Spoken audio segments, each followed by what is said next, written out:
Kabila envoie un message à Félix Tshisekedi depuis sa résidence de Birava. Nangaa quitte la rébellion et part pour Nairobi. La guerre est-elle terminée? En ce 25 juillet 2025, un tournant historique vient de s'opérer dans la crise sécuritaire qui déchire l'Est de la République démocratique du Congo. Dans un geste inattendu et fortement symbolique, l'ancien président Joseph Kabila a envoyé un message solennel à l'actuel chef de l'État Félix Tshisekedi. Ce message, transmis depuis sa résidence isolée de Birava, dans le sud Kivu, pourrait marquer le début de la fin d'une guerre sanguinaire qui a déjà trop duré. Dans ce message, Kabila appelle à une réconciliation nationale immédiate. Il reconnaît, pour la première fois depuis le début de la crise, que la RDC ne peut pas se permettre de continuer à se déchirer. Il lance un appel direct à Tshisekedi pour mettre fin à la guerre, pour sauver la nation, pour dialoguer, non pas avec des armes, mais avec des mots. Et comme pour donner du poids à cette initiative, une autre bombe politique explose dans l'actualité du jour.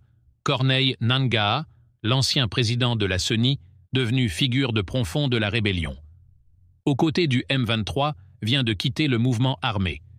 Après des mois de combats, de déplacements, de violence et de propagande, Nangaa fait ses valises, non pas pour rejoindre une autre base militaire, mais pour monter dans un vol à destination de Nairobi. Nangaa quitte la rébellion. C'est officiel. Il tourne la page. À son départ, il aurait lancé une phrase lourde de sens. Le temps est venu pour l'unité, pas pour la destruction. Selon nos sources, il aurait accepté une offre de sortie honorable négociée entre les autorités américaines, le Qatar et l'administration Tshisekedi. Dans cette nouvelle donne politico-militaire, la fin de la guerre n'est plus un rêve lointain. Elle semble s'approcher.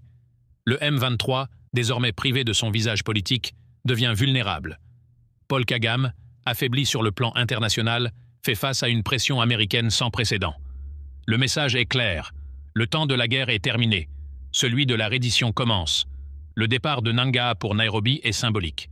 La capitale kenyane pourrait devenir très bientôt le théâtre d'une rencontre entre les représentants du gouvernement congolais, des émissaires internationaux et peut-être même de certains acteurs clés de l'opposition armée.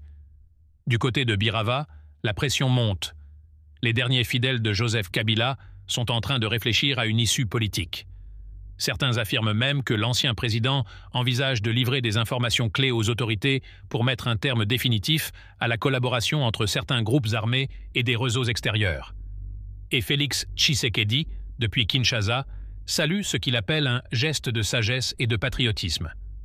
Le président se prépare déjà à engager une grande concertation nationale pour la paix. Des signaux forts viennent de l'Union africaine, de Washington, de Doha et même de l'ONU. Le monde entier observe. Mais attention, la fin de la guerre ne signifie pas la fin des tensions. Les réseaux du M23 restent actifs dans certaines zones du Nord Kivu. Des milices locales pourraient continuer à défier l'autorité de l'État. La justice devra passer. La réconciliation n'aura de sens que si la vérité est dite et que les responsables de crimes répondent devant le peuple. Mais pour l'heure, une lueur d'espoir illumine le ciel de l'Est congolais. Depuis Birava à Kinshasa, en passant par Nairobi, l'histoire est en train de s'écrire en temps réel. Kabila parle, Nangaa part, Tshisekedi accepte, et le peuple congolais attend une chose, la paix.